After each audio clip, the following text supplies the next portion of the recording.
Olá, alunas e alunos, mais uma aula da professora Bianca. E hoje vamos falar sobre a química e a importância da camada de ozônio, tá? Dentro do tema meio ambiente e a atmosfera, tá? Vamos começar falando o seguinte, o que é o ozônio, tá? O ozônio é uma molécula feita de 3 átomos de oxigênio. Então, nós escrevemos, né,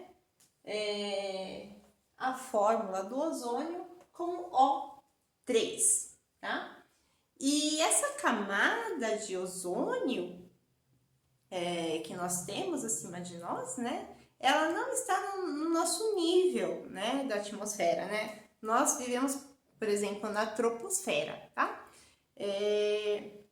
A camada de ozônio está uma camada acima da troposfera que nós chamamos de estratosfera, tá? Então, localização entenda como estratosfera, tá? A estratosfera, ela começa mais ou menos 15 quilômetros, né? Aqui para cima da gente, e ela termina por volta de 50 quilômetros, que é quando começa a mesosfera, tá? Que é uma outra camada, tá bom? E o ozônio, ele é muito importante porque ele vem a filtrar a radiação ultravioleta que vem do Sol, né? Então, o Sol, ele manda aqui para a Terra, né? Dentro da sua luz, né? Da sua radiação, todo um espectro eletromagnético, né? Com cada frequência de onda referente a um tipo de radiação, né? Nós vamos encontrar a radiação ultravioleta, que a gente não enxerga, né? Porém, a gente sente os efeitos dela, tá? Então, a função da camada de ozônio é proteger a Terra, né? Porque ela filtra a radiação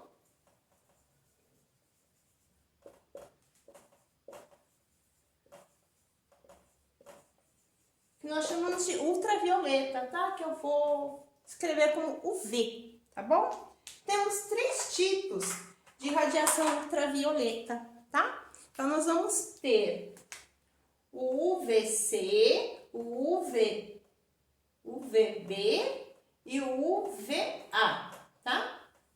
Esses 3 tipos de radiação.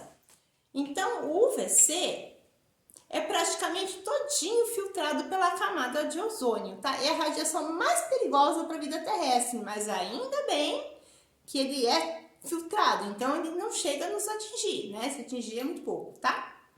Nós temos a radiação UVB, que é filtrado parcialmente, tá? Então alguma coisa chega aqui na Terra, e nós temos a radiação UVA, né? Que é a que menos causa danos, né, do ponto de vista biológico, tá? Mas também é uma radiação que a gente tem que observar, tá? Então, sem a camada de ozônio, aqui a gente já estaria frito. Então, ela é muito importante, tá?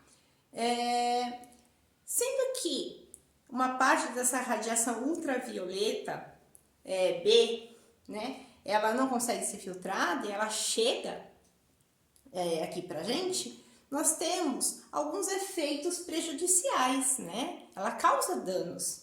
Então, nós temos, por exemplo, o nosso bronzeamento. Então, a gente vai pra praia, se bronzeia, tal, no sol.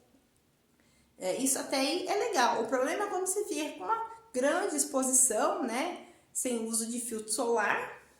Isso pode causar queimaduras, formação de bolhas, né? O problema é que uma longa exposição a radiação ultravioleta B pode vir a causar o câncer, porque essa radiação vai entrar, né, dentro da molécula de DNA da sua célula de pele, né? Então pode ser que aconteça o crescimento de um melanoma maligno, que é um tipo de câncer, tá? De pele, que se não for tratado rapidamente, ele pode vir a entrar na sua corrente sanguínea, né? E levar esse câncer para algum órgão interno, por exemplo, o fígado ou o cérebro, e você vir a morrer, né? Então, se morre sim em decorrência, né, de consequências de um câncer de pele, tá?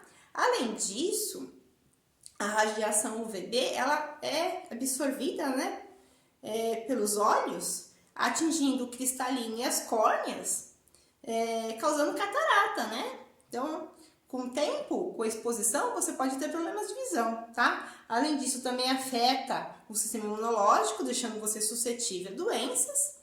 E pior, ela afeta também a fotossíntese. Então, imagina que as plantas, né, com a radiação UVB, vão fazer menos fotossíntese e, por consequência, vão ter menos folhas, né? E também pode atingir o fitoplâncton, que são organismos, né, microscópicos ou muito pequenos, que também fazem fotossíntese e que estão presentes na água. Então imagina, né, a falta de plantas e fitoplâncton faz com que se reduza a cadeia alimentar. Isso obviamente chega no homem, né? Afinal de contas nós somos consumidores, nós fazemos parte da cadeia alimentar. Então, um alto índice de radiação faz com que tenhamos menos alimentos, tá? Agora eu gostaria de exemplificar para vocês como que se forma e destrói o ozônio, tá? A começar, o ozônio, ele está sendo sempre produzido e destruído na natureza. Isso é um processo natural. Então, deixa eu colocar aqui. Criação e destruição do ozônio, tá? Vamos imaginar o seguinte, na natureza, lá na estratosfera, tá? Como que se forma o ozônio? Para começar, o ozônio é um gás, né? Então, o gás, ele tá em constante movimento, né? Então, vamos pensar que moléculas de gás estão sempre se chocando lá na atmosfera. Então, tá lá, bonitinho, o oxigênio atômico, tá? Ele tem apenas um átomo, tá lá. E ele se choca com a molécula de gás oxigênio. Vai formar o quê? O gás ozônio. Por sua vez, o gás ozônio tá lá, voando, né?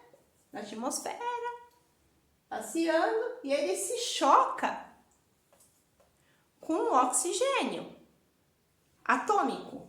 Ele vai vir a formar gás oxigênio. E assim, o tempo médio de uma molécula de ozônio é de 30 minutos. Porém, ela está sempre, né, se fazendo e se desfazendo, se fazendo e se desfazendo por conta desses choques, né, entre as moléculas e os átomos que estão presentes na atmosfera, no caso, na estratosfera, tá? E uma dica, sempre que você encontrar livros, né, que falem sobre ozônio, buraco de camada de ozônio, a medida, né, de ozônio, né, por exemplo, a gente mede a massa em quilos, né? A gente mede os líquidos em litros. A gente vai medir o ozônio em unidades Dobson, tá? Então, unidades Dobson. Que a gente pode também colocar, você pode encontrar também como UD, né? Nos livros ou até em provas, né? Tá? Unidade de medida do ozônio é a unidade Dobson, tá bom? Então, nós temos aqui que o ozônio ele se faz e desfaz o tempo todo. Porém, existem processos que nós chamamos de processos catalíticos. Guardem esse nome, tá? Processos catalíticos.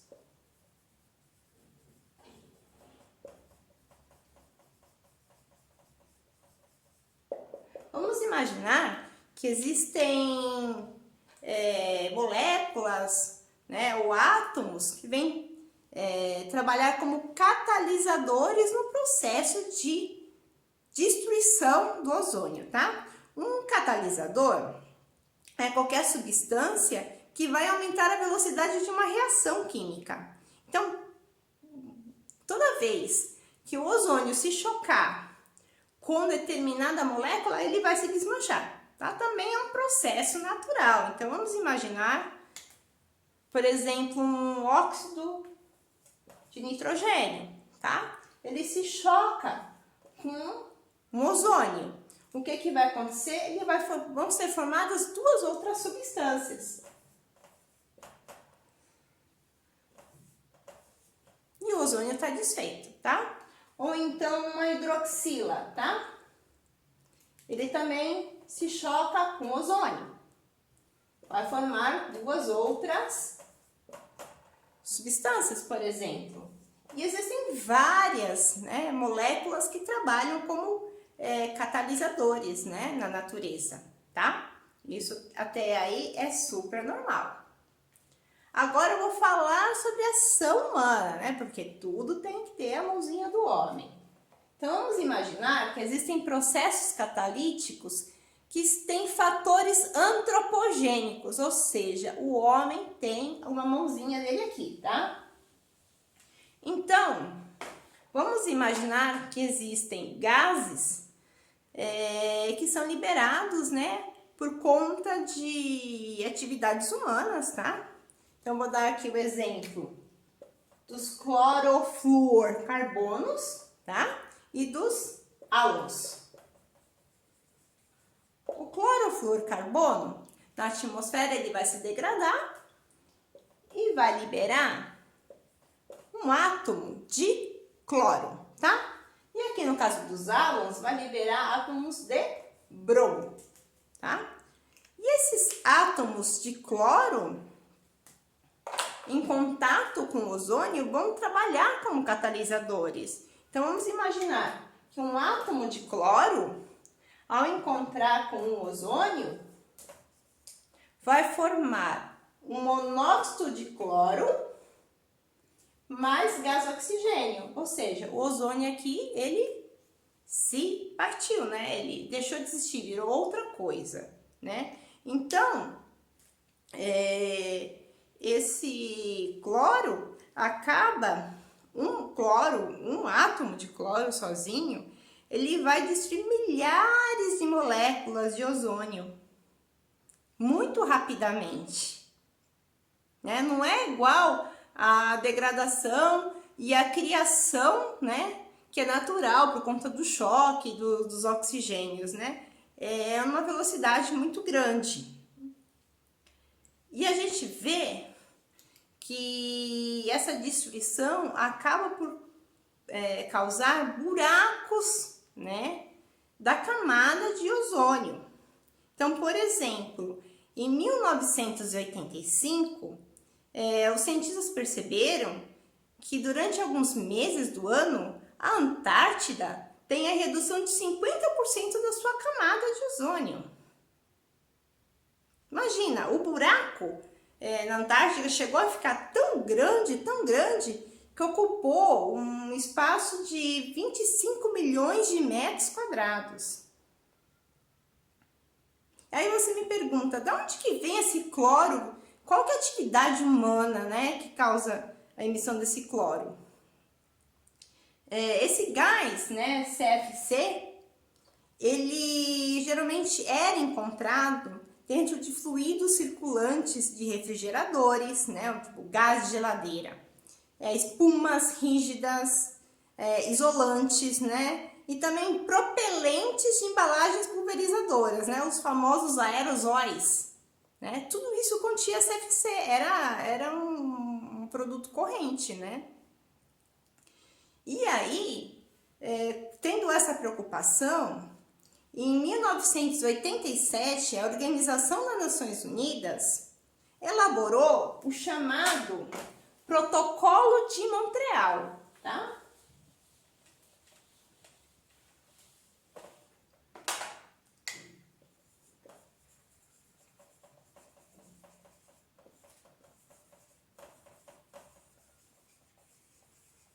Então, 1987.